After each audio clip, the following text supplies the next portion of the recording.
everyone, it's Lean from ColoradoLean.com. Welcome back to the craft room. Back in November, I won a LOKLik iEngrave laser machine from a Facebook giveaway, and I received it in early December.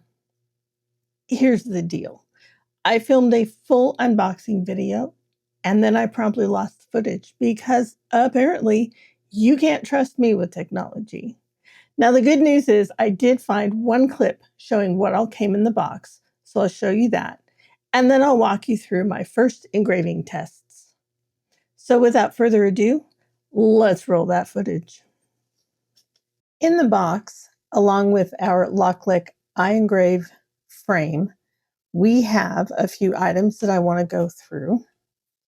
In the envelope that comes in the box, we have our warranty information. There is a little bit of information here about the LOKLik company. A list of everything that's included in the box, as well as a setup guide. And then we have a precautions page in different languages, as well as 3 QR codes. One of them is to join the community on Discord. The second one is to explore a vast collection of premium designs. And then we have the product usage and maintenance instructions. So we'll set those off to the side. And of course, we have our power cord. We have a pair of safety glasses. This right here is our Wi-Fi antenna, which gets screwed into the side of the machine. This is a card reader and a TF card. This little card here needs to be installed into the iEngrave or it will not work. We have a set of safety keys, which also needs to be used every time you use the machine, so don't lose them. We have a little brush, a double-ended wrench. We have 4 hex wrenches, some tie wraps,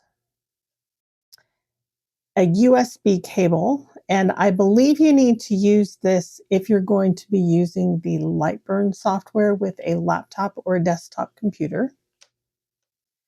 We have 3 little pieces of basswood to practice on. And then we have our 10-watt laser module. Once I got the iEngrave set up and connected, I wanted to test it on a variety of materials using the default Idea Studio settings. I wasn't trying to make a finished piece, just get a baseline for how it handles different surfaces that I had laying around the house. Here's what I tested and what I learned. I started off with one of the Basswood samples that came in the box, and it engraved cleanly over Wi-Fi with no issues. Now, right after I started engraving, I realized I did not have the material height set. So I hit the emergency stop button, I adjusted the depth, reframed it, and started again, which is why this part up here looks a little bit funky. So this top line actually engraved twice. After this test, I plan to engrave other items the next day. But for some reason, I could not get the iEngrave to connect to our Wi-Fi. Now, I know that the iEngrave and the Wi-Fi need to be on 2.4 gigahertz and not 5G. But since that's way out of my wheelhouse, I had to get my husband involved. He did adjust our router and even turned 5G off entirely, and it still would not connect. I did email support, and after a few days of back and forth, updating the firmware finally fixed the issue. Since then, Wi-Fi has been solid, and I've been engraving with no issue. Now, during that support window, I still wanted to test the machine, so I switched over to the included USB cable and my husband's laptop for the next tests. My second test was this small bamboo cutting board that I picked up at the Dollar Tree a few years ago. And I'll tell you, this test really tested my patience. For some reason, it repeatedly stopped engraving around 35% of the image. After multiple tries, I started wondering if the problem was how I actually imported the design into Idea Studio. So I re-downloaded the design directly to the laptop from Creative Fabrica, and I tried it again.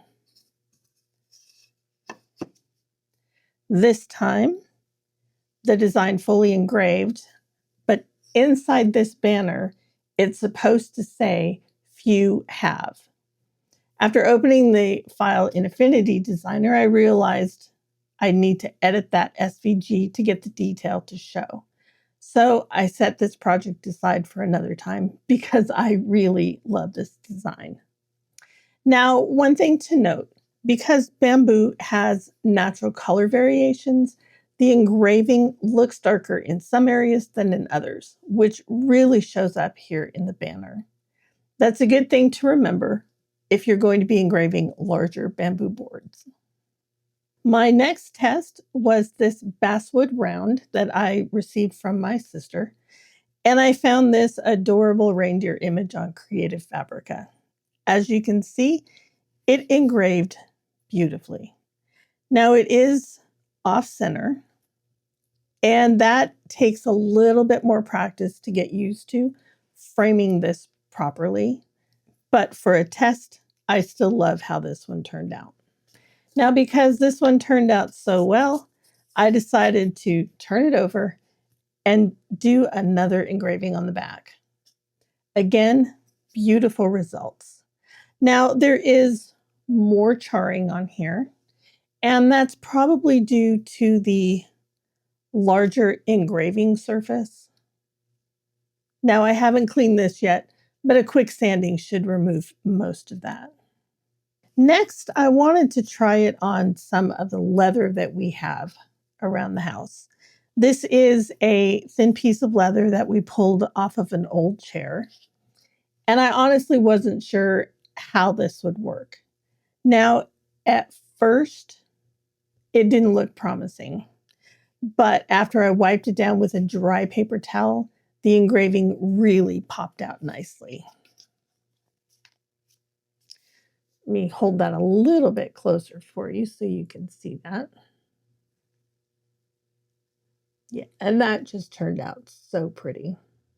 Since we were working with leather, my husband had some of this much thicker leather strap out in the garage. Now again, this is using the default settings, and it engraved with that deep, consistent color you would expect on leather. It really is a beautiful result. Up next, I have a solid red oak scrap, and it engraved fine. However, my husband wanted to see if we could make it darker. We tried 3 separate passes at the default setting and 1 pass at 100% power. Now, it engraved deeper, but not darker, which tells me oak just doesn't char as dark as some woods. So that's more of a material property than a machine issue. For my last test, my husband asked if I could engrave a logo onto a clipboard for him. He generated the design in Grok AI, and even though he requested a black and white image, it downloaded as a black and yellow image with the black as the entire background. So my first test to invert it in the new Affinity suite failed on this piece of basswood. After about an hour back in Affinity, I converted it back to a clean black and white image and rounded the background corners. However, before I picked up the clipboard, I wanted to test engrave it. So I flipped it over and I tried it again on the back of this. And it did turn out much better. When I moved over to the clipboard, one thing I noticed when sending the file was the option for black and white or stucky, I think is how you say that. It's spelled Stucki. I had no idea what this meant, but after some research and asking in the HTV-Run community, Stucki uses a dithering algorithm that engraves as tiny dots instead of lines, which is better for detail and photo style engraving. So that is what I used for the clipboard, and I absolutely love how it turned out. Overall, these first engraving tests were both helpful and surprisingly fun. In terms of results, my clear favorite were the Basswood, the thicker leather, and the MDF clipboard. Each of these materials took the engraving well and produced clean, detailed results with the default setting.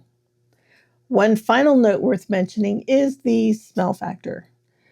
The wood left a mild campfire type smell that dissipated quickly, but the real leather produced a much stronger, much more intense odor. Now, with that said, I'm looking forward to trying more materials, adjusting settings, and pushing this machine a little farther. I also want to mention that I've purchased a honeycomb board, and I'm looking forward to testing how well this machine can cut different materials. Thank you so much for joining me for today's test run.